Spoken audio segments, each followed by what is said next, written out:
नमस्कार, आप देख रहे हैं सूर्या समाचार और सूर्या विशेष लेकर हाजिर हूं मैं शारदा सरोहा गोयत। सबसे बड़ी बहस में आज हम बात करेंगे मिशन 2024 की। हरियाणा में 2024 में विधानसभा चुनाव होने हैं और उसकी तैयारियां अभी से शुरू हो गई हैं। बीजेपी सूबे में विकास के एजेंडे को लेकर सहयोगियों के साथ मंथन कर रही है, तो कांग्रेस भारत जोड़ो यात्रा से सूबे में कांग्रेस को मजबूत करने की कोशिश कर रही है। उधर इंडियन नेशनल लोकदल भी आगामी चुनाव के लिए रणनीति बनाने में जुट गई है। आज हम बात करेंगे कि 2024 में सियासी बिसात पर किसके मोहरे फिट बैठेंगे। 2024 में बीजेपी के विकास बनाम विपक्ष के क्या मुद्दे होंगे। चर्चा की शुरुआत करें उससे पहले हमारी ये रिपोर्ट देखिए।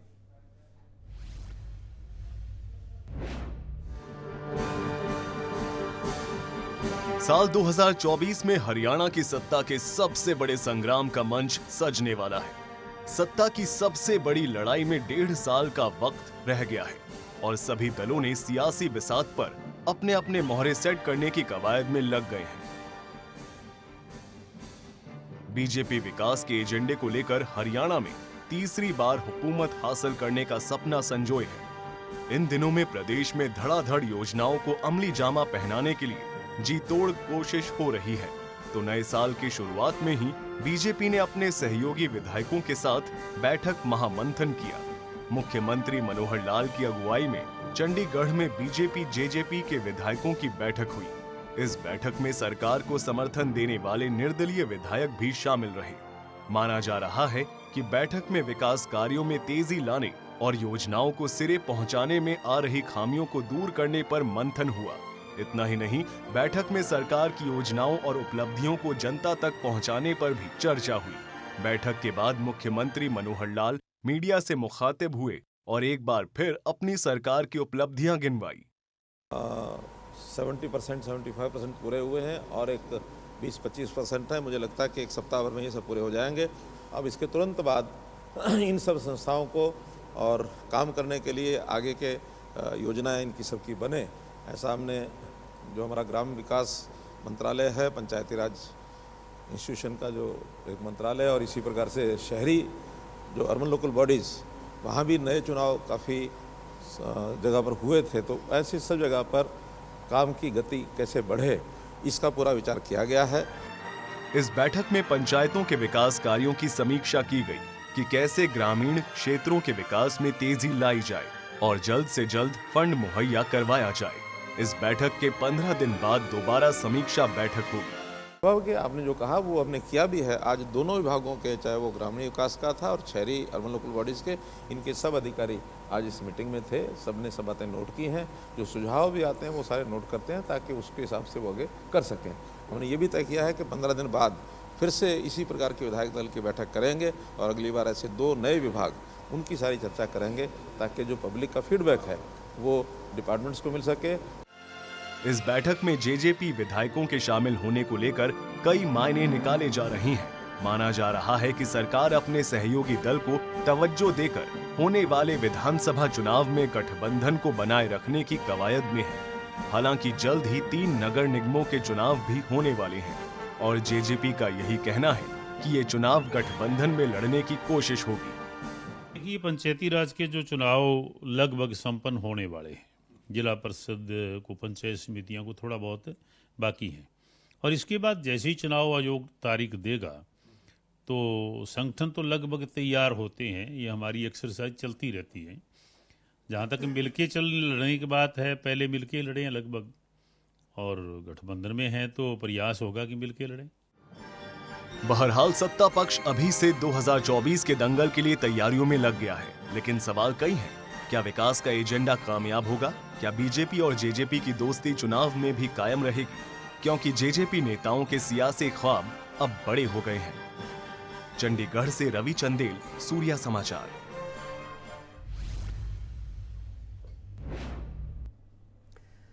तो इसी बीच आपको बता दें कि भारत जोड़ो यात्रा हरियाणा के बाद पंजाब में प्रवेश कर चुकी है। हरियाणा में यात्रा के समापन के साथ कांग्रेस नेता यात्रा को सफल बता रहे हैं। यात्रा का हरियाणा में क्या असर होगा, यात्रा के दौरान क्या कुछ खास रहा, इस रिपोर्ट में देखिए।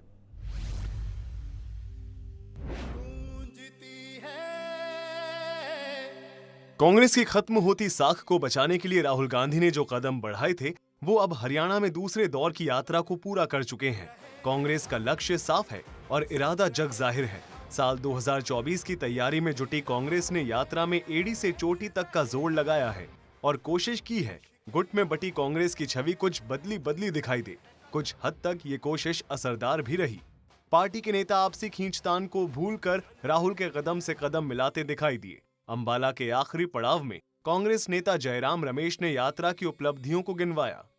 आप अनेकताओं को स्वीकारेंगे, आप अनेकताओं का जश्न मनाएंगे, तब हमारी एकता भी मजबूत होगी।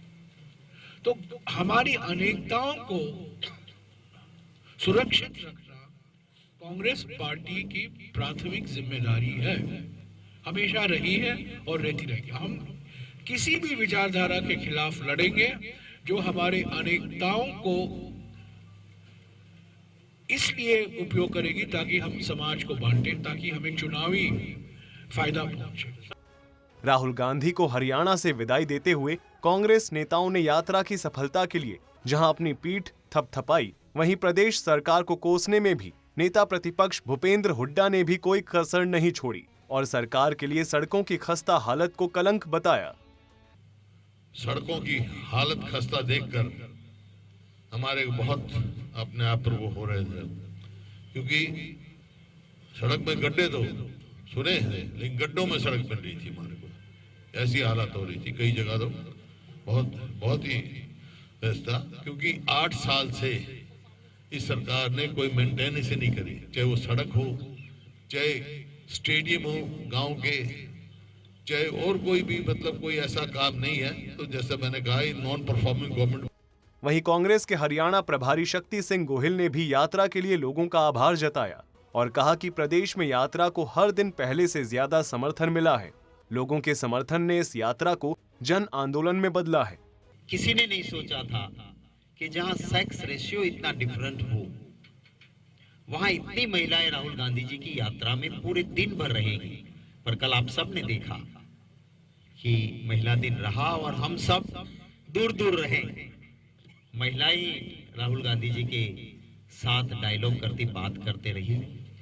पूरे हरियाणा में उन लोगों की आवाज जो ना दिल्ली तक पहुंचती है, ना बड़े नेताओं तक पहुंचती है, उन समस्याओं और उन आवाज को राहुल गांधी जी ने कान दिया, आवाज दी और उनसे बहुत बातें की। 2 चरणों में हुई यात्रा के दौरान राहुल गांधी हरियाणा में 255 किलोमीटर पैदल चले और प्रदेश के 7 जिलों में पहुंचकर पार्टी का संदेश लोगों तक पहुंचाया। इस दौरान हुई रैलियों में मोहब्बत की दुकान का नारा जोरों से गूंजा। पहले चरण में यात्रा ने नूंह, फरीदाबाद और गुरुग्राम को कवर किया। वहीं दूसरे चरण में यात्रा पानीपत, करनाल, कुरुक्षेत्र और अंबाला तक पहुंची। यानी कांग्रेस ने पार्टी के दबदबे वाले इलाकों में तो यात्रा की ही, पार्टी ने उन जिलों में पेड़ बनाने की कोशिश की जहां पार्टी फिलहाल कमजोर स्थिति में है। अब देखना ये होगा कि राहुल की पैदल यात्रा कांग्रेस की सत्ता से दूरी को कम कर पाने में कितनी असरदार होगी। सूर्या समाचार के लिए अंबाला से दीपक गौतम की रिपोर्ट।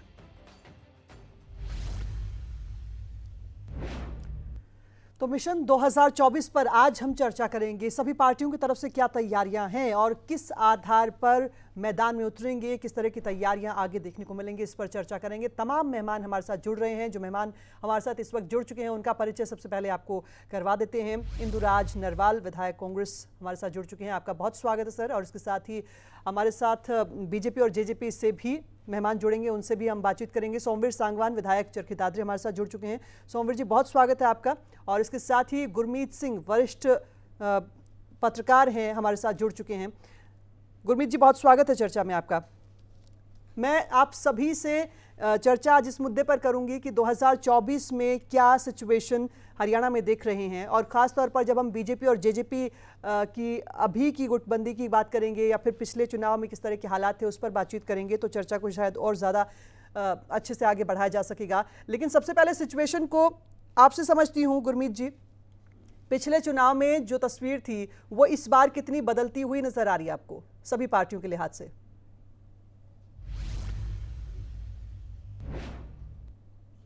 देखिए, हर चुनाव अपने आप में अलग होता है और दिलचस्प होता है, और हर बार कुछ ना कुछ समीकरण बदलते हैं और हरियाणा में कई चीज़ों पर, कई वजहों से दिल्ली से देखिए सटा हुआ प्रदेश है और उतना बड़ा प्रदेश नहीं है, लेकिन क्योंकि राष्ट्रीय राजधानी के साथ है, क्षेत्र पूरा लगता है, तो इसलिए इस राजनीति पे दिलचस्पी लोगों की रहती है। तो अगर पहली बात करें, सबसे पहली तो अगर पिछले चुनाव से हम बात करें तो इस बार आप जानते हैं कि जो सरकार चल रही है वो एक गठबंधन की सरकार है, और वो जो गठबंधन था वो प्री पोल अलायंस नहीं था, वो पोस्ट पोल अलायंस था। तो सबसे पहला प्रश्न मेरी दृष्टि से तो ये है कि ये जो गठबंधन है, क्या ये गठबंधन के रूप में चुनाव में जाएगा आगे, या ये अलग अलग ही चुनाव लड़ेंगे? पहला सवाल तो यही है। हमारे जो साथी इन पार्टियों से आएंगे वो ज्यादा प्रकाश डालेंगे जी। दूसरा जो सबसे बड़ा सवाल इस समय हरियाणा में है वो ये भी है कि पिछली बार आपको मालूम है कि चुनाव लोकसभा का अपने समय पे हुआ था और फिर विधानसभा का चुनाव उसके बाद हुआ था, जबकि वर्ष एक ही था, और तब 75 पार का एक कॉन्फिडेंस था बहुत ज्यादा, जो 75 पार का नारा था, जो बाद में शायद उतना सही नहीं हुआ।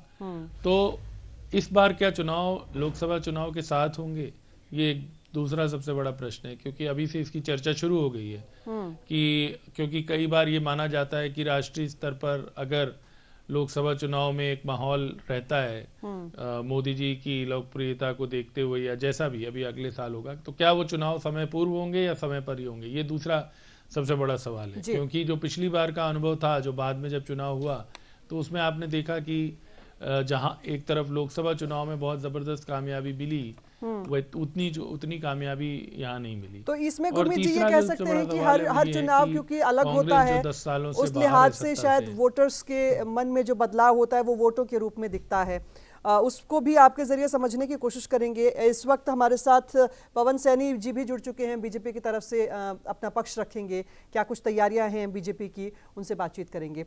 और सोमवीर सांगवान जी, क्योंकि आप निर्दलीय विधायक हैं, निर्दलीय जीत कर आए हैं, पिछले चुनाव में जिन मुद्दों पर आपने अपनी जनता से, अपने वोटर से बातचीत की थी, उसके बाद से अभी किस तरह के हालात बदलते हुए आपको नजर आते हैं, अगर हम ये बात करें कि 2024 के चुनाव की तैयारियों की सुगबुगाहट देखने को मिल रही है? तो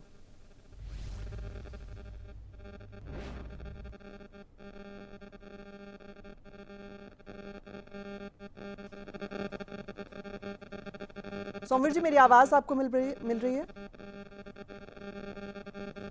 हाँ, आ रही है मैडम जी। मैं आपसे ये समझना चाहती हूँ कि जब आप पिछले चुनाव में अपने वोटर्स के बीच पहुंचे थे, जनता के बीच पहुंचे थे, तो किस तरह का माहौल आपके लिहाज से था, और अब 2024 की चुनावी तैयारियों का जैसा कि हम जिक्र कर रहे हैं, तो आपको किस तरह का बदलाव महसूस हो रहा है? वोटर्स के बीच पहुंचेंगे तो कौन से मुद्दे हैं जो बदलते हुए नजर आ रहे हैं आपके लिहाज से? ऐसा है मैडम जी, मैंने पिछला 2019 का चुनाव भारतीय जनता पार्टी का मैं दावेदार था। पार्टी ने टिकट न देने के कारण मैं निर्दलीय चुनाव लड़ा और लोगों ने मेरे को काफी बड़े अंतर से जिताया जी। लगातार पिछले 30-32 साल से समाज सेवा में वहाँ लगा हुआ था, लोगों को संपत्ति थी और लोगों ने मेरे से ज्यादा बहुत उम्मीद भी थी दादरी की जनता ने जी। दौरान किसान आंदोलन 13 महीने तक किसान आंदोलन में सक्रिय रहा, 1 साल कोरोना के दौरान। उसके बाद जब किसान समझौता तीनों कानून वापस हो गए तो मैंने सरकार का समर्थन वापस किया। उस पर जो जनता ने मेरे से उम्मीद थी, उन उम्मीदों को पर माननीय मनोहर लाल की कृपा से इस दादरी को दादरी जिला बनाया। 2016 जब मैं 2014 चुनाव में हार गया था, उस टाइम में जो रैली का संयोजक था, जिला बना 2016 में। उसके बाद जब मैं विधायक चुना गया, सरकार का समर्थन किया, तो माननीय मनोहर लाल जी ने मेरे को दादरी को बहुत बड़ी सौगात, जो एक बहुत पुरानी डिमांड थी जनता का, सरकारी कॉलेज की। 1964 के बाद में किसी सरकार, किसी नेता ने एजुकेशन की तरफ ध्यान नहीं दिया दादरी को। एक सरकारी कॉलेज की को एजुकेशन की स्थापना की। उसके बाद पिछले विधानसभा के अंदर मेडिकल कॉलेज की सौगात दी। परिस्थितियां बदल रही है सोमवीर जी, 8 जुलाई 2024 में क्या आपके लिए भी राजनीतिक हालात बदल रहे हैं, उसके मायने ये? ऐसा है कि मैडम मेरे लिए कोई हालात नहीं बदल रहे हैं। मैं जनता के भावनाओं पर खरा उतरा हूं और माननीय मनोहर लाल जी की कृपा से दादरी को बहुत बड़ी सौगात 1100 करोड़ रुपए उन्होंने मेरे को दादरी की जनता को दिया है। इसमें सीवरेज पानी की बहुत बड़ी समस्या थी जो पिछले 32 साल से मैं देख रहा था। उस समस्या का समाधान माननीय मनोहर लाल जी ने किया। यानी क्या हम ये मान सकते हैं कि आप 2024 में 2024 में आप बीजेपी की टिकट पर भी चुनाव लड़ सकते हैं? ऐसा है मैडम, मैं 2006 से बीजेपी से विचारधारा से जुड़ा हुआ आदमी हूँ जी, और मेरी हार्दिक इच्छा है कि 2024 का मैं भिवानी मंदिर लोकसभा से पार्टी के टिकट के ऊपर पार्लियामेंट का इलेक्शन लड़ने की मेरी इच्छा है। अगर संगठन मेरे को टिकट देगा तो मैं पार्लियामेंट का इलेक्शन लड़ने की कोशिश करूंगा।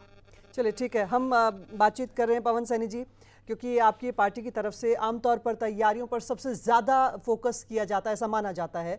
सबसे पहले तो ये समझाएं कि पिछले 2 बार से सरकार बनने के बाद तीसरी बार कितना आसान, कितना मुश्किल, कहाँ चैलेंज लग रहा है पार्टी को 2024 के लिए?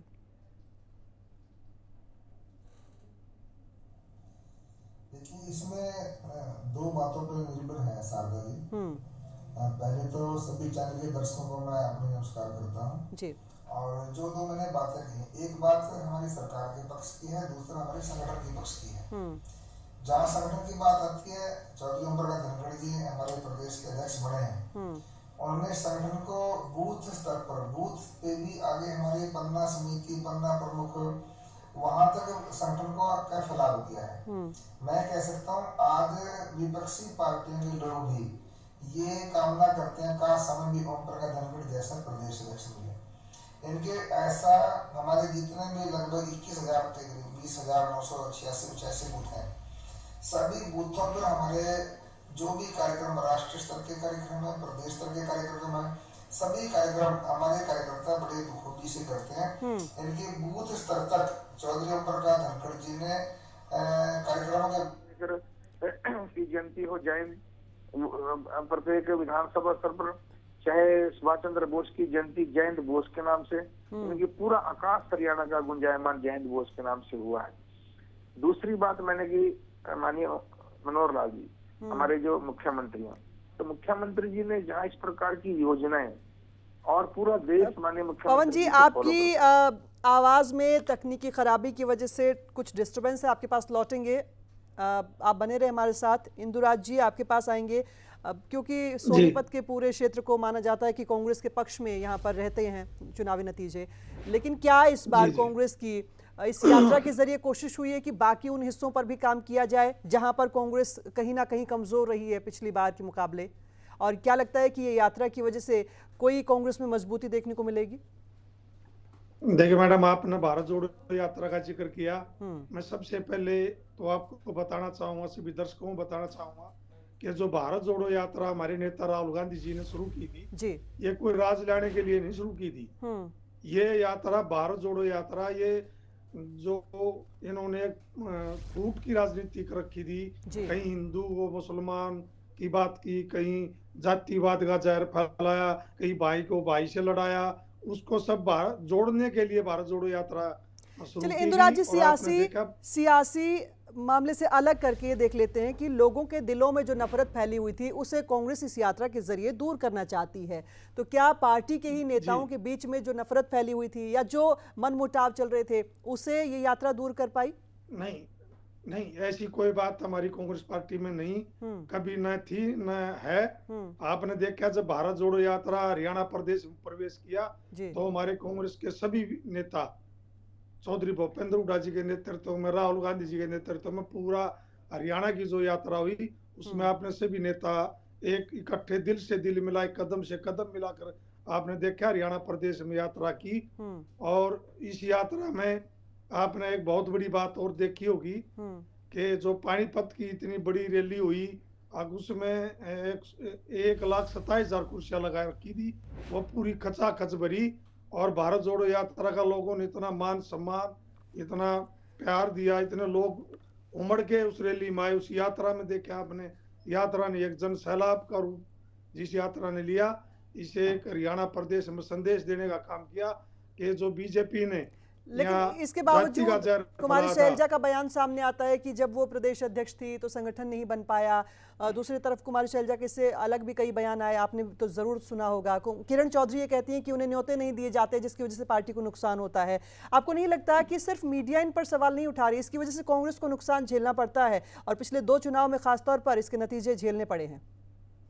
देखिए ऐसी कोई बात नहीं, आप पता नहीं मीडिया वाले कहाँ से ये बात लेके आते हो। मैं जो हर मीटिंग का हर विधायक को न्योता दिया जाता है, हर नेता को न्योता दिया जाता है।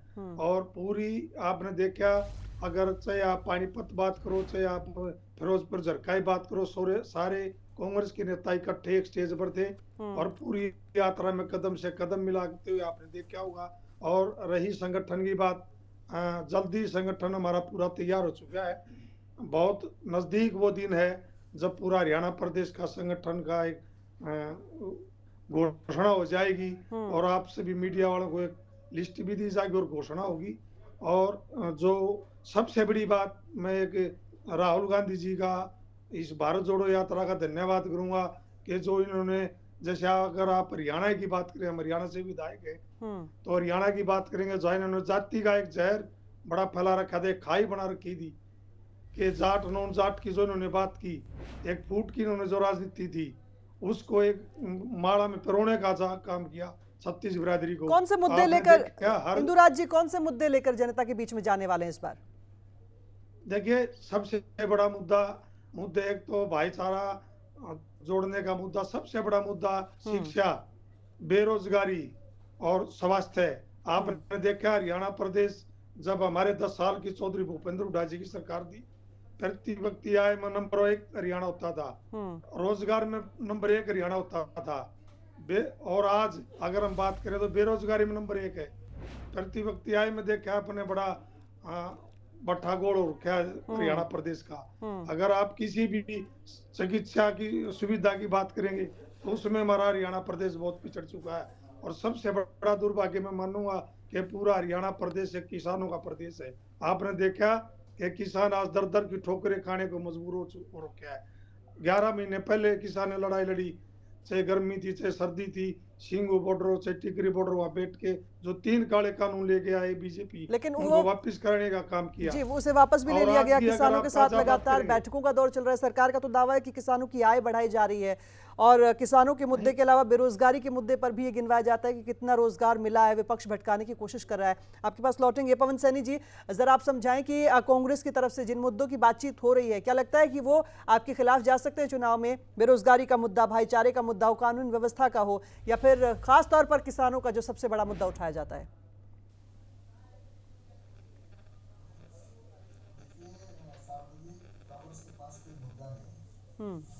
एक व्यक्ति भर भी माननीय मनोहर लाल जी ने, मोदी जी ने इनको मुद्दा नहीं करने का काम किया है। जहाँ मैं एक बात आपके सामने रखूंगा, बात जहाँ रोजगार की बात आती है, 2030 पक्की नौकरियां लगाई। इनके जो गेस्ट टीचर ने लगा करके बेघर करने का काम किया था, उनको भी माननीय मनोहर लाल जी के नेतृत्व में जब रामविलास जी शिक्षा मंत्री थे, उनको रेगुलर करने का काम किया। जेबीडी टीचर थे, उनको रेगुलर करने का काम किया। कंप्यूटर टीचर थे, कंप्यूटर लैब एजेंट थे। मैं कह सकता हूँ इन 7 साल के अंदर लगभग 1.25 लाख के आसपास जो है ना रोजगार देने का काम किया।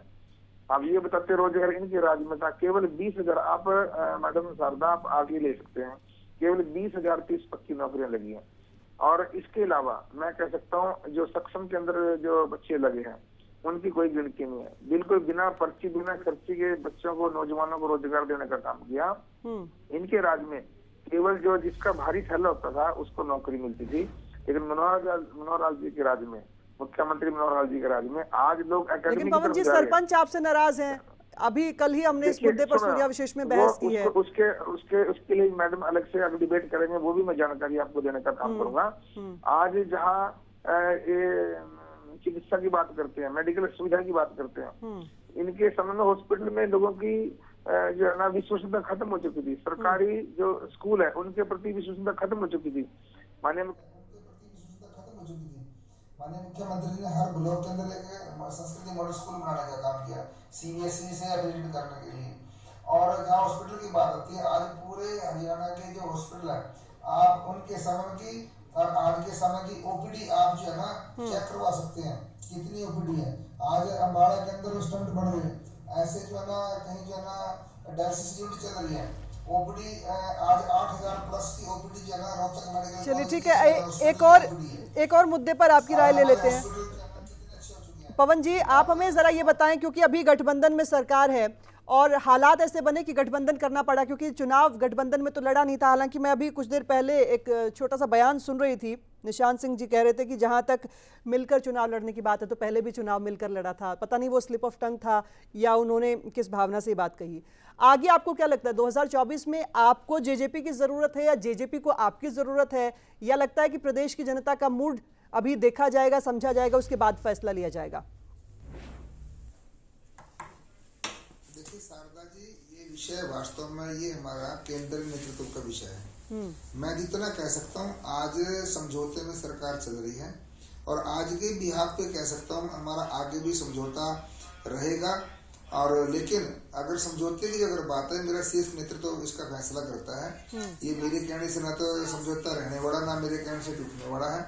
मैं तो इतना कहूँगा, आज हमारे समझौते की सरकार है, हमारे दोनों पार्टनर बड़े बढ़िया से जो है ना हरियाणा के अंदर सरकार चलाने का काम कर रहे हैं। चलिए गुरमीत जी, आप हमें समझाएं जरा कि जब हमने देखा था कि बिना गठबंधन के चुनाव लड़ा गया था, लेकिन हालात इस तरह के हो गए कि गठबंधन की सरकार बन गई, उस दौरान कांग्रेस की क्या सिचुएशन देख रहे थे कि कहां पर चूक रह गई जिसकी वजह से सरकार के जो समीकरण थे वो पूरी तरह से बदलते हुए आपको नजर आए, और क्या उससे कोई सबक लेती हुई कांग्रेस पार्टी आपको नजर आ रही है? आपने तो तमाम चुनाव देखे हैं, नतीजे देखे हैं।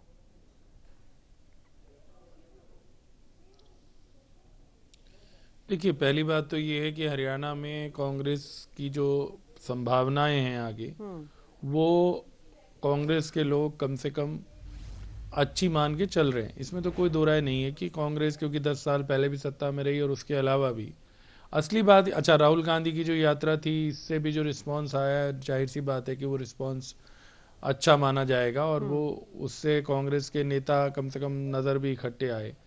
पर सवाल ऐसा है कि चुनाव जब होता है तो वो लड़ता है संगठन, कितने वर्कर आपके मोटिवेटेड हैं, कितने आपके नेताओं में एकता है, कितने लोग बूथ लेवल पे आपके लिए सक्रिय हैं, ये चीज़ें अंत में बहुत महत्वपूर्ण हो जाती हैं। पिछले चुनाव में आप जानते हैं, पिछले चुनाव से पहले एक नौबत ये तक आ गई थी कि खुद हुड्डा साहब का ये चर्चा चल पड़ी थी कि वो पार्टी छोड़ देंगे। बाद में उनको कमान दी गई तो बहुत सारे लोगों ने तो ये कहा कि उनको अगर कमान थोड़ी और पहले दी गई होती तो शायद कांग्रेस सत्ता में वापसी कर सकती थी। ऐसा उनके समर्थकों ने, आप जानते हैं कि पिछली बार ये काफी बात चली थी 2019 में। अब वो बात नहीं है, अब तो उनको फ्री हैंड दे रखा है। तो और आप जानते हैं प्रदेश अध्यक्ष भी अब उनकी ख्वाहिश से, उनकी मर्जी से नियुक्त किया हाईकमान ने, और कांग्रेस के कई जो और नेता हैं वो बल्कि लगभग हाशिए पे हैं। अशोक तंवर तो पार्टी से ही बाहर हैं अब। तो कहने का मतलब कि इस बार उनके कंधों पर ये जिम्मेदारी है और इसी वजह से वो बराबर सक्रिय हैं और उनके पुत्र भी बराबर सक्रिय हैं। और एक जो क्षेत्र विशेष है, आप जानते हैं, उसमें उनका प्रभुत्व तो माना ही जाता है, जो सोनीपत रोहतक का जो क्षेत्र है। इसके अलावा किसान आंदोलन के बाद भी, क्योंकि आप जानते हैं कि वे उसी वर्ग से आते हैं जिसको लेकर हरियाणा में लोग भले ही खुलकर बात ना करें, लेकिन सभी लोगों को मालूम है कि एक डिवाइड हरियाणा में है और जाट नॉन जाट का एक इशू रहता है। तो उसमें और जो जाट वर्ग है वो भी सत्ता में वापसी के लिए जाहिर सी बात है कि वो लालायित रह रहा है और वो इस बार भी उनकी एक कोशिश रह सकती है। तो कांग्रेस के लिए संभावनाएं तो अच्छी हैं निश्चित ही, लेकिन मुद्दा इसमें यही है कि पार्टी किस तरह से बूथ स्तर पर, जिला स्तर पे टिकटों के आवंटन में, ये चीज़ें बहुत मैटर कर जाती हैं बाद में। और ये जो आंकड़ेबाजी है ना कि उनके समय में नंबर 1 थी या अभी बीजेपी के हमारे जो नेता, वो चीज़ें ज़्यादा महत्वपूर्ण नहीं, क्योंकि वो आंकड़े पब्लिक रिलेशन के लोग बुकलेट बनाते हैं, हमने देखा है।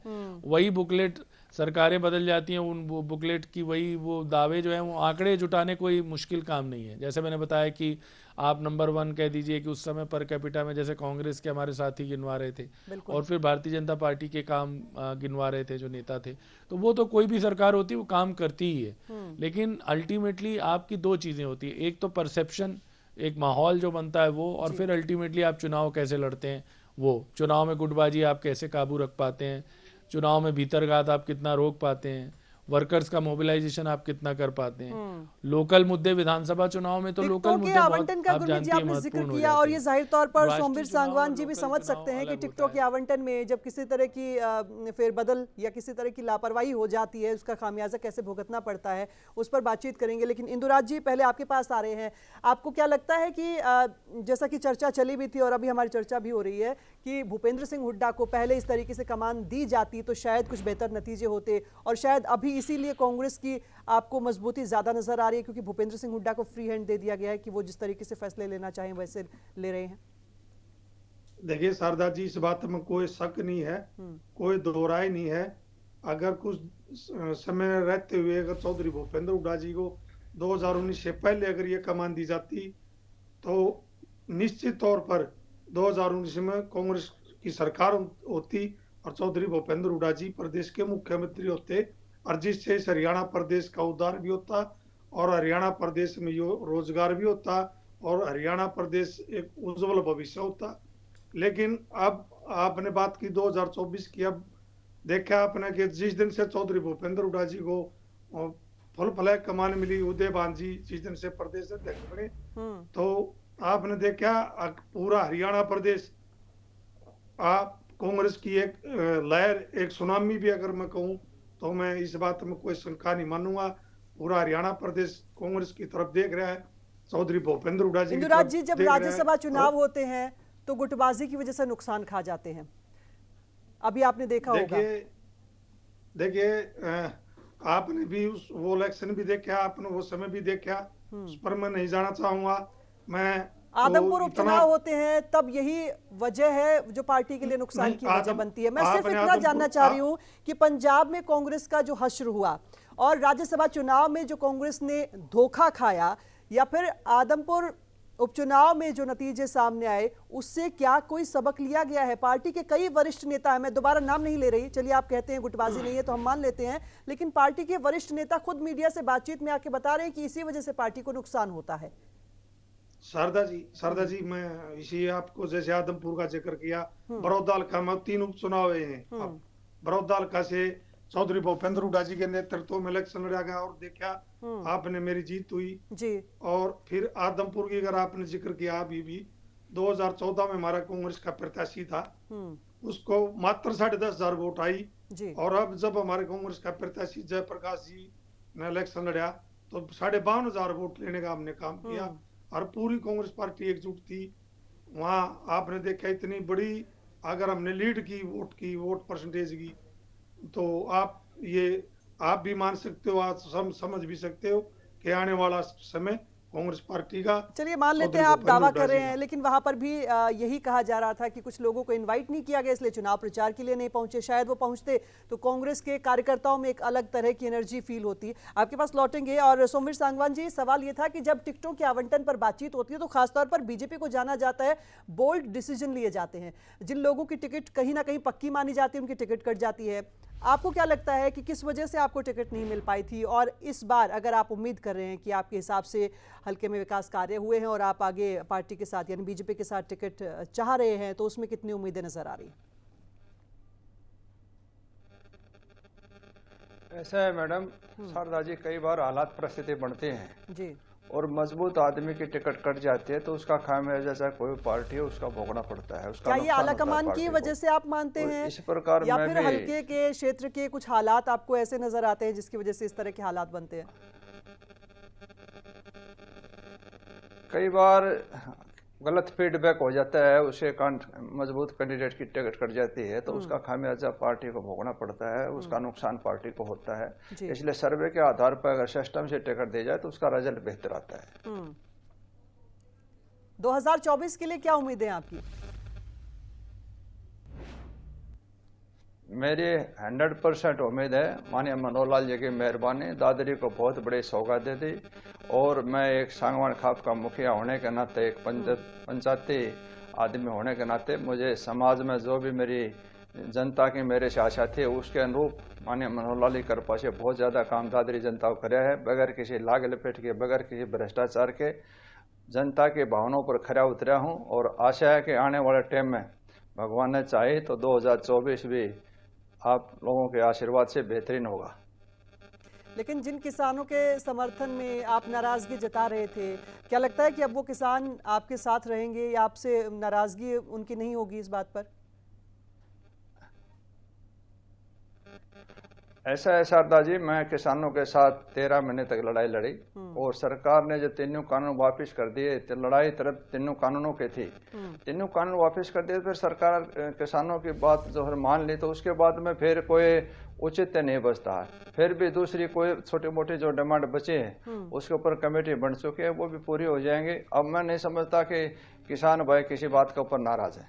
चलिए पवन जी, आपसे जवाब लेंगे। हमने देखा कि पंजाब में चुनाव से कुछ वक्त पहले अपनी गठबंधन वाली पार्टी से नाराजगी हो जाती है, गठबंधन टूट जाता है। हिमाचल में कुछ ऐसे लोगों के टिकट कट गए जो माने जा रहे थे कि वो जिताऊ उम्मीदवार थे, उसका नुकसान आपने हिमाचल में झेला। अब हरियाणा को लेकर क्या कोई सबक इस बारे में लिया गया है? जैसे कि अभी हमारे सामने एग्जाम्पल सोमवीर सांगवान जी गिनवा रहे हैं, मजबूत उम्मीदवारों का टिकट क्यों कट जाता है? क्या किसी तरह की खामी रह जाती है सर्वे में या फिर गलत फीडबैक दे दिया जाता है? देखिए, दो बातें आपने की, एक तो किसानों वाली बात की है, एक है टिकट वाली बात की है। जहाँ किसानों वाली बात आती है, मैं माननीय मुख्यमंत्री जी का आभार व्यक्त करता हूँ।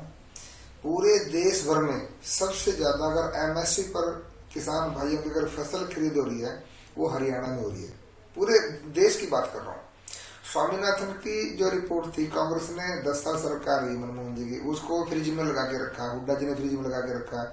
ये केवल ढकोसले करते हैं, फर्जी बातें करते हैं। लेकिन स्वामीनाथन योग की जो रिपोर्ट्स हैं उस पे अधिकतम अगर बातों पे अगर अमल किया है तो मोदी जी की सरकार ने, मनोहर जी की सरकार ने किया है। तो क्यों बार बार किसान आपके खिलाफ धरना प्रदर्शन करते हैं? आप लोगों को फैसला वापस लेना पड़ता है।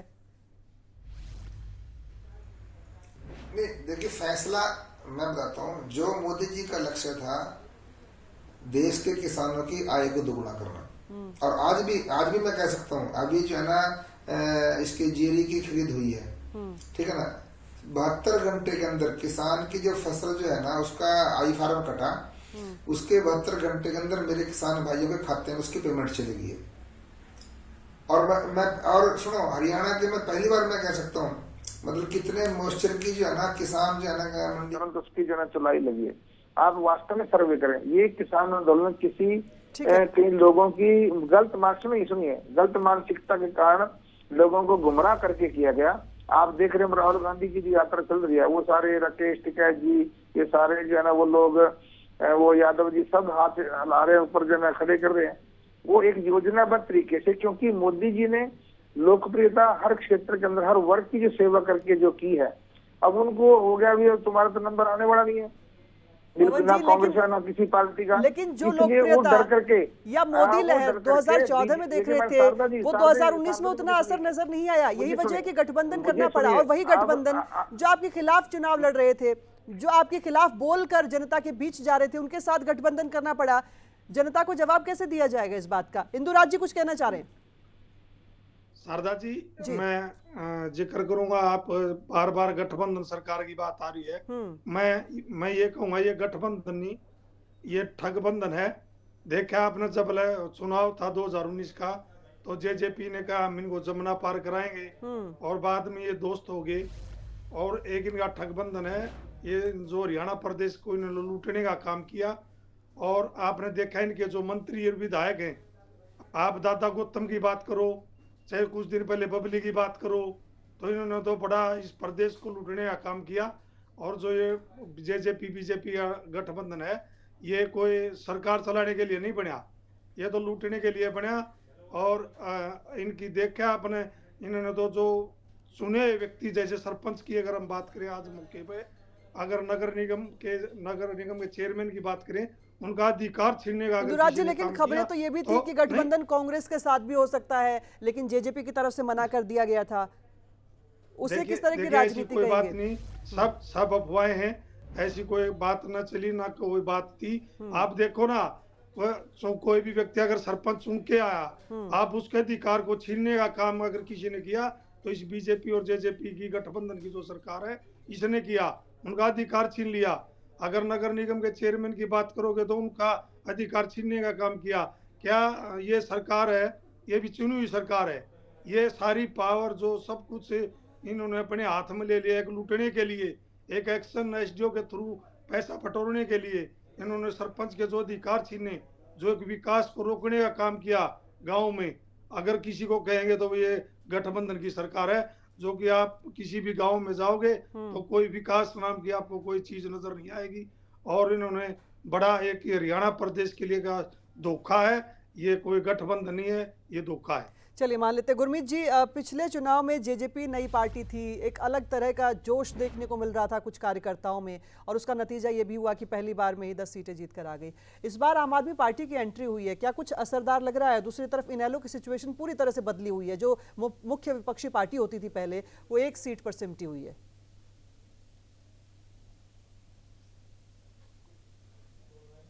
जाहिर सी बात है कि नए समीकरण तो बनेंगे ही, और आम आदमी पार्टी हालांकि आदमपुर में तो वो कुछ नहीं कर पाए विशेष, और कांग्रेस के भी जो साथी हमारे कह रहे थे कि परफॉर्मेंस इम्प्रूव हुई है, लेकिन वो तो पहले सुनामी शब्द यूज़ कर रहे थे, तो फिर सुनामी तो नहीं उसको मान सकते अगर सिचुएशन इम्प्रूव हुई है।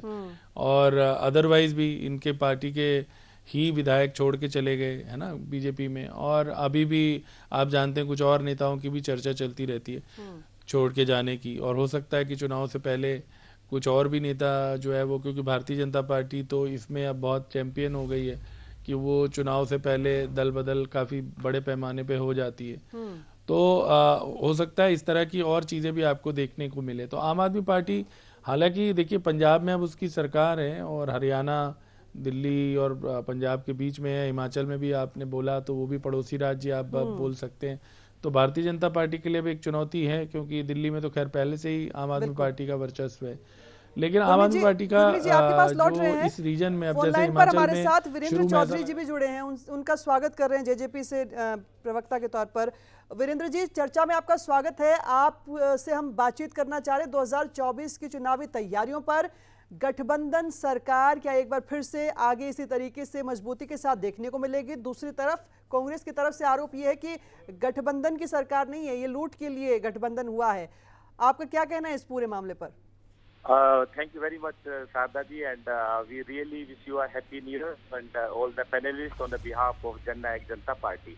मैं सबका स्वागत भी करता हूँ और thank you, it's a very good title. जब 2019 के अंदर हमने गठबंधन की सरकार बनाई तो दुष्यंत चौटाला जी का ओनली एंड ओनली ऑब्जेक्टिव था डेवलपमेंट का। 16वीं लोकसभा में सांसद रहते हुए दुष्यंत जी ने काफी कार्य किए, उसी का एक प्लेटफॉर्म जो है 19 में उनको बना, और इनके रहते हुए अभी हमने 75% आरक्षण करवाया। महिलाओं को भी पंचायती राज के अंदर हमने 50% की भागीदारी वीरेंद्र जी, एक सवाल जो जेजेपी के लिए हमेशा तैयार रहता है 2019 के बाद से, कि जिस बीजेपी के खिलाफ बयान दे देकर आपने चुनाव लड़ा, उसी बीजेपी के साथ चले गए, क्या ये अपना फायदा नहीं देखा? इसको मैं I will see it other side also. Coin का ये दूसरा पहलू है। हमारे पास 10 MLA थे, बीजेपी के पास 40 थे, और स्टेट के अंदर एक स्टेबल गवर्नमेंट दी जाए और जनता को दोबारा चुनाव में ना धकेला जाए, तो दुष्यंत जी ने एक डेवलपमेंट को ध्यान में रखते हुए कॉमन मिनिमम प्रोग्राम हमने बनाया, और उस कॉमन मिनिमम प्रोग्राम को हम लगातार अचीव कर रहे हैं। और चाहे वो शिक्षा रिजर्वेशन की बातचीत हो, या महिलाओं को पंचायती राज में ओबीसी समाज की बातचीत हो, या इंडस्ट्री एंड कॉमर्स डिपार्टमेंट हमारे पास होते हुए हमने सैकड़ों, लगभग 500 कंपनीज जो है हमने हरियाणा के अंदर इनवाइट की है। आप फ्लिपकार्ट देखिएगा, हमारे साथी विधायक इंदु नरवाल जी बोल रहे थे कि भी ये ठग बंधन है। ये ठग बंधन नहीं कहूंगा मैं, ये एक डेवलपमेंट का बंधन है जो जेजेपी निष्ठा के साथ में निभा रही है।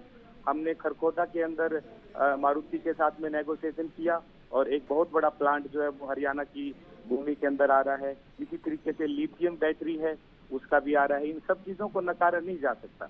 ठीक है, आप बने रहे हमारे साथ, आपके पास लौटेंगे। इंदु जी, आप कुछ कहना चाहेंगे? हाँ जी, शारदा जी, जैसे बात की हमारे जेजेपी के मेरे साथी हैं भाई, उन्होंने कहा कि हमने विकास का गठबंधन किया, लेकिन ऐसा मैं पहले भी कह चुका हूँ। और उन्होंने मारुति का जिक्र किया खरखोदा में। खरखोदा में जो मारुति थी IMT हमारे राज्य में चौधरी भूपेंद्र हुड्डा जी इसको एक बार कर कह गए, और मारुति से सब बात हो चुकी थी।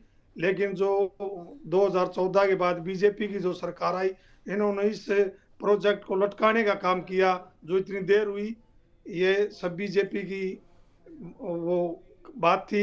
लेकिन जो ये IMT चौधरी भूपेंद्र हुड्डा जी के टाइम में थी, मारुति भी उसी टाइम की प्रोजेक्ट था, ऐसा कुछ नहीं था। और मैं बताना चाहूंगा अपने JJP के साथी से, आपने विकास की बात करते हो, कहाँ विकास? किसी भी गांव में आप जाओ, किसी भी शहर में जाओ, हमारी जब भारत जोड़ो यात्रा निकली, हमने सड़क में खड्डे तो जरूर देखे, लेकिन खड्डों में सड़क देखी जो कि पूरे देश ने देखा। और हमारे पूरे देश से जो बाहर से भारत जोड़ो यात्रा है दूसरे स्टेटों ने, उनको भी हमारे हरियाणा प्रदेश को बहुत कुछ सहने को, हमने भी सहने को रहा। इतना बुरी हालात सड़कों की है, इतनी तो हमारे कहीं भी नहीं। मैं बात करता हूँ स्टेट हाईवे की, नेशनल हाईवे की, स्टेट हाईवे का बहुत बुरा हाल सड़कों का है। कोई विकास नाम की चीज किसी गांव में नहीं है। किस विकास की आप बात करें मेरे JJP के साथी, कृपया ये जरूर बताएं हमें। विकास का मुद्दा आप लोगों की तरफ से भी जब उठाया गया था, लेकिन मोदी लहर ऐसी चली थी 2014 में, हमने वो नतीजे देखे, आपने भी देखे होंगे। कभी कभी लगता है कि शायद मुद्दे एक तरफ हो जाते हैं और जैसा कि माहौल की बात कर रहे थे गुरमीत जी, वो शायद कुछ ज़्यादा असर डालता है। गुरमीत जी, आपसे हम चर्चा इसी बात को लेकर कर रहे थे, आपके पास से आ रहे हैं कि आम आदमी पार्टी का जिस तरीके से माहौल बनता है, या इनेलो के लिए जिस तरह की सिचुएशन बदल चुकी है, JJP के लिए जिस तरीके से लोगों का सहयोग देखने को मिला, अब किस तरीके से समीकरण बदले हुए नजर आ रहे हैं आपको?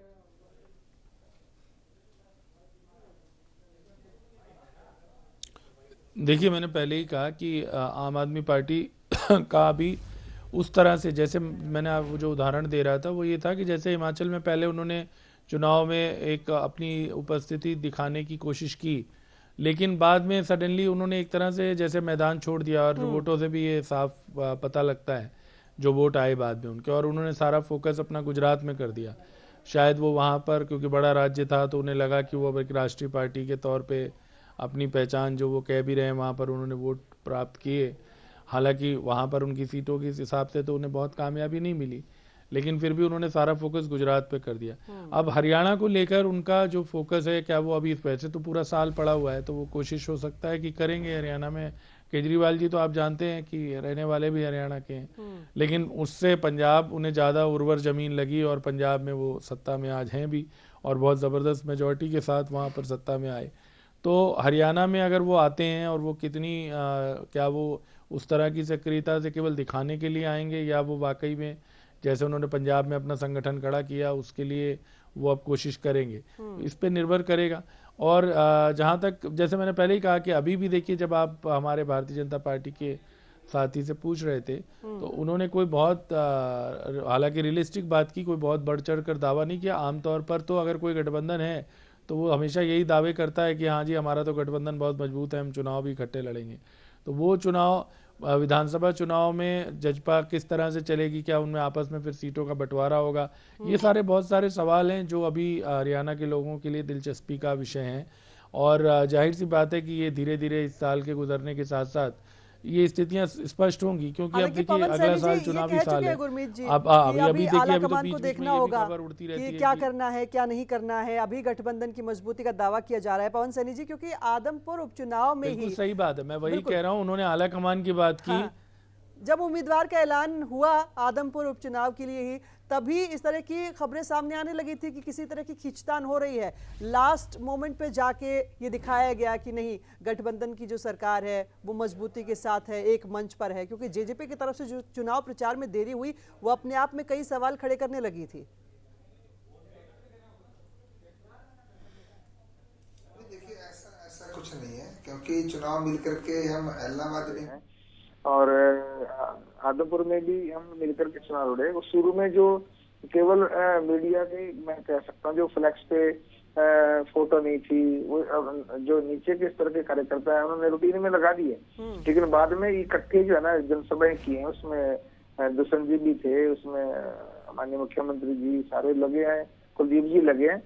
गठबंधन में किसी प्रकार की कोई दो राय नहीं। चलिए, सारा कसूर मीडिया का निकाल देते। जब कांग्रेस की तरफ से कहा जाता है कि यात्रा को नहीं दिखाया जाता तो मीडिया का कसूर। देखिए मैडम, मैं एक सवाल आपसे समझना चाहूंगी, प्रदेश की जनता भाजपा को वोट किस मुद्दे पर देगी, किस वजह से देगी? 75 पार का जो नारा दिया गया था वो नतीजे वैसे नहीं रहे। अब की बार क्या वजह लगती है आपको कि प्रदेश की जनता भाजपा को वोट देगी, किस मुद्दे पर देगी? देखिए, आज रोटी, कपड़ा, मकान, पढ़ाई और दवाई, चिकित्सा, शिक्षा, सारे कुछ जो है ना, अगर किसी सरकार ने मुहैया करवाई प्रत्येक नागरिक को, वो बीजेपी की सरकार ने किया, मनोहर जी के नेतृत्व में किया। आज गांव में जाकर के आप पता करोगे, जिस व्यक्ति का स्टंट जो है ना, जिसका ऑपरेशन, किसी भी प्रकार की सर्जरी, वो आयुष्मान से कड़ी से जाकर के पूछ लेना, वो कहेगा मैं बीजेपी की सरकार को फिर से लाने का काम करूंगा, मैं कमल के फूल पे वोट अपनी डालूंगा। आज वो जाकर के पता करिए आप, आज 29 लाख लोगों के आयुष्मान कार्ड, चिरायु कार्ड जो हरियाणा के अंदर बने हैं। आज गांव का गरीब व्यक्ति जो कभी इन्वर्टर कहाँ लगा सकता था, आज 24 घंटे बिजली उसके घर में आ रही है। बीपीएल कार्ड, आज मोदी जी ने कोरोना काल से सब लोगों को जो है ना अब तक फ्री राशन देने का काम किया। गांव में मूलभूत आवश्यकताएं, बिजली है, पानी है, सड़क है। मुझे हंसियार जब भाई इंदु जी बोल रहे थे, नरवाल साहब, विकास कहाँ दिख रहा है? गांव में जाकर के देखे, आपको पता लगेगा विकास। वो खड्डों में जो है ना सड़कें उनकी, ये विकास के जो बड़े बड़े दावे किए जा रहे हैं पवन जी, क्या लगता है कि वो जनता तक कन्वे नहीं कर पा रहे हैं आप, या फिर बातें समझा नहीं पा रहे हैं? मैं आपके लिहाज से ही समझना चाह रही हूँ, क्योंकि आप कह रहे हैं कि आपने पूरा जो सिस्टम उसे ट्रांसपेरेंट करने की कोशिश की है, भ्रष्टाचार को खत्म करने की कोशिश की है, सभी वर्गों को एक समान रखकर आगे बढ़ने की कोशिश की है, लेकिन उसके बावजूद जब अलग अलग वर्गों में नाराजगी नजर आती है, जब स्कूलों को मर्ज किया जा रहा था तब भी सवाल उठ रहे थे, अब जो पंचायतों के लिए कदम उठाए जा रहे तब भी सवाल उठ रहे हैं, किसानों की नाराजगी का मुद्दा विपक्ष के पास हमेशा रहता है। क्या वजह है कि मैं सारे मुद्दों को मैं आपके साथ शेयर करना चाहता हूँ। जहाँ आपने भर्ती की बात की, आपने भर्ती की बात की, नाराजगी, आज टीजीटी लोग लग रहे हैं, कौशल रोजगार के तहत लग रहे हैं, किसी का एक पैसा लग रहा, मन चाहे उनको स्टेशन दिए जा रहे हैं। इसलिए शिक्षक जगत तो बिल्कुल सारा शिक्षा सदन लोगों का भरा पड़ा रहता था, आज उनकी मर्जी से उनसे स्टेशन लेकर के उनकी ट्रांसफर हो रही है। जहाँ डेवलपमेंट की बात आती है, ग्राम पोर्टल माननीय मुख्यमंत्री जी ने बनाने का काम किया, गांव के अंदर जाकर के देखो, उनकी सड़कें, गलियां, नालियां, इतना पूरे हर एक जिला के अंदर, चाहे मेडिकल कॉलेज खोलने की बात हो, बेटियों के लिए कॉलेज खोलने की बात हो, हर विधानसभा क्षेत्र, अभी भाई सोमवीर सांगवान जी बता रहे थे, हजारों करोड़ रुपए का बजट एक विधानसभा क्षेत्र में खर्च करने का काम किया, हर विधानसभा क्षेत्र में। मैं शारदा जी आपके चैनल के माध्यम से कहना चाहता हूँ, पूरे हरियाणा के अंदर तो सोमवीर सांगवान जी को टिकट क्यों नहीं दिया गया? कि अब आगे दे दिया जाएगा जिस हिसाब से उनके विकास कार्यों को या क्षेत्र में उनकी मजबूती को आप देख रहे? चलिए इसी पर आप हमें जवाब दे सकते हैं। जवाब नहीं तो संकेत दे दीजिए कि सोमवीर सांगवान जी को आप मजबूत उम्मीदवार मानते हैं, तो उन्हें टिकट क्यों नहीं दिया गया, और क्या आगे दिए जाने के संकेत आप दे सकते हैं? देखिए इसका जवाब जो है ना, सांगवान जी ने भी आपको देने का काम किया। ये बापू बेटा प्रोडक्टिव कंपनी नहीं है, ये एक आदमी की कंपनी नहीं है, ये कंपनी, ये एक विचार है, ये संगठन है। ये सिर्फ नेतृत्व, कहीं ना कहीं खामी हो सकती है, जैसे सांगवान जी बता रहे, रिपोर्टिंग में, सर्वे में कहीं ना कहीं कुछ किसी ना किसी प्रकार का कुछ हो सकता है, लेकिन ये टिकट आवंटन करने का काम भी मेरा संगठन करता है। लेकिन जहाँ डेवलपमेंट की बात है, आज सोमवीर सांगवान जी ने आपके सामने कहा है, आज हर विधानसभा क्षेत्र के अंदर कहीं आईटी, आप अंदाजा लगाइए पिछले 7-8 साल में कितने लड़कियों के कॉलेज खुले हैं, कितने मेडिकल कॉलेज खुले हैं, कितने मेडिकल की सीट्स जहाँ 750 थी 2014 से पहले, आज 2500 के करीब जो है ना, 2500 के करीब जो है ना एमबीबीएस के जो है ना बच्चों के जो है ना सीटें बढ़ी है। गाँव के अंदर जहाँ लोकल डेवलपमेंट के काम है, कहीं आईटी, कहीं पॉलिटेक्निकल कॉलेज। पवन जी, अभी पैनल में हमारे साथ जो लोग चर्चा में हैं, सोमवीर सांगवान जी आपकी तारीफ कर ही रहे हैं, जेजेपी नेता आपके साथ ही हैं, तो ऐसे में इंदुराज जी बचते हैं हमारे साथ, जिनसे मैं ये जानना चाहूंगी। इंदुराज जी, आपके पास तो शायद कोई मुद्दा ही नहीं बचा, जिस तरह से विकास के कार्य बीजेपी की तरफ से, जेजेपी की तरफ से गिनवाए जा रहे हैं। शारदा जी, आप विकास की बात करो, मैं ये कहता हूँ आपके चैनल के माध्यम से, हमारे सैनी साहब बैठे हैं, ये बहुत बड़ी बड़ी बातें कर रहे हैं। मैं ये कहता हूँ कि पूरा हरियाणा प्रदेश का भट्ठा गोड़ अगर किसी किया तो इस बीजेपी जेजेपी सरकार ने किया। और सैनी साहब अब ये भी शारदा जी, सैनी साहब ने जिक्र किया, पोर्टल पर नौकरी देने की बात करी। बड़ा दुर्भाग्य है इस हरियाणा प्रदेश का मनरेगा का मजदूर की दिहाड़ी 350 रुपए, और इन्होंने अभी पोर्टल के थ्रू टीचर भर्ती किए, टीजीटी पीजीटी, उनका पता है अपने एक दिन की दिहाड़ी 308 रुपए। इन्होंने पोर्टल के थ्रू नौकरी लगाने का जो काम किया, जितनी पक्की नौकरियां थी इस हरियाणा प्रदेश की, जितनी पक्की नौकरियां थी उनको सब एक कोने में रखकर पोर्टल के थ्रू एक दिहाड़ी पर लगाने का काम किया। आप एक बात बताइए, पीजीटी का टीचर लगाया, बड़ौदा में आकर बताने की कुछ बात आपकी तरफ से कही जा रही है, क्या बताना चाहेंगे बड़ौदा में आकर, ये भी बता दीजिए, क्योंकि चुनाव के नतीजे कई बार बहुत कुछ कहते हैं। पवन जी, बड़ौदा की बात करूंगा मैं एक बार। सैनी साहब सुनने का भी थोड़ा, आप मैं बोला नहीं, आप सुने। बड़ौदा की बात करें तो जब उपचुनाव था पूरी मीडिया ने देखा, हरियाणा प्रदेश ने देखा, यहाँ ये बड़ी बड़ी बात करके गए 2 महिला कॉलेज की। कहाँ महिला कॉलेज बताए सैनी साहब? इस हरियाणा प्रदेश का मुख्यमंत्री बताए कहाँ 2 महिला कॉलेज, कहाँ यूनिवर्सिटी, कहाँ राइस मिल, कहाँ? आपके पास आ जाऊंगा। जितना डेवलपमेंट माननीय मुख्यमंत्री जी ने बड़ौदा में, आप बताइए ना, अगर 10 साल हुड्डा की सरकार रही है, 40 साल उससे पहले कौन सरकार रही है, तो बड़ौदा के अंदर बड़ौदा के अंदर तो विकास काम की कोई चीज नहीं। बड़ौदा की जनता फिर आपकी पार्टी के साथ क्यों नहीं गई? लगातार हुड्डा साहब 10 साल रहे वहाँ, 10 साल हुड्डा साहब रहे मुख्यमंत्री, तो बड़ौदा तो किसी प्रकार की विकास की आवश्यकता बनी नहीं है।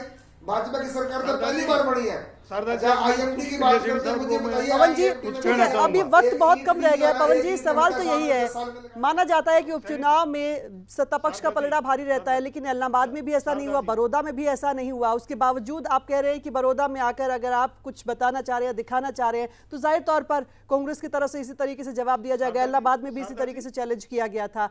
क्या नहीं लगता है कि जो कमियां खामियां रह गई उस पर मंथन की जरूरत है? एक आखिरी कमेंट में वीरेंद्र जी आपसे लेना चाह रही हूं, चुनाव में इस बार आप जनता के बीच जाएंगे, क्या बातें गिनवाएंगे, क्या मुद्दे उठाएंगे, किस तरह की आपकी तैयारी रहने वाली है?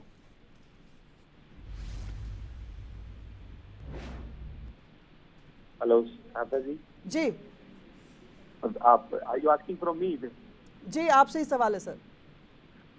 Yes, I told you in the beginning of interview, हमने बताया जननायक जनता पार्टी या गठबंधन की हम सरकार कहें, हम डेवलपमेंट के लिए जा रहे हैं। अगर आज आप देखें, हमारे साथी हिंदू जी थोड़े नाराज नजर आ रहे थे, उनको मैं याद दिलाना चाहूंगा, आज पूरे भारत के अंदर हरियाणा मात्र एक ऐसा प्रदेश है जो MSP किसानों को दे रहा है। जो कांग्रेस शासित स्टेट्स हैं उनके अंदर भी ऐसी चीजें नहीं मिल रही है। आप डेवलपमेंट के ऊपर क्वेश्चन मार्क कर रहे थे विधायक जी, 48 घंटे के अंदर आज किसानों के, चलिए उम्मीद यही करते हैं कि आपकी, बीजेपी की या कांग्रेस की जो भी बातें आप जनता को समझाना चाहते हैं वो जनता तक पहुंच जाएं, क्योंकि वक्त बहुत कम रह गया। इस चर्चा को हम आगे और नहीं बढ़ा पाएंगे। सभी मेहमानों का मैं बहुत शुक्रिया अदा करना चाहूँगी और यही उम्मीद करेंगे कि प्रदेश की जनता जो चाह रही है वो चुनाव में उन्हें देखने और सुनने को मिले। और 2024 में किस तरह की तैयारियाँ, इस पर सूर्य समाचार पर लगातार नज़र बनी रहेगी, खबरें बनी रहेंगी। आप बने रहे सूर्य समाचार के साथ। नमस्कार।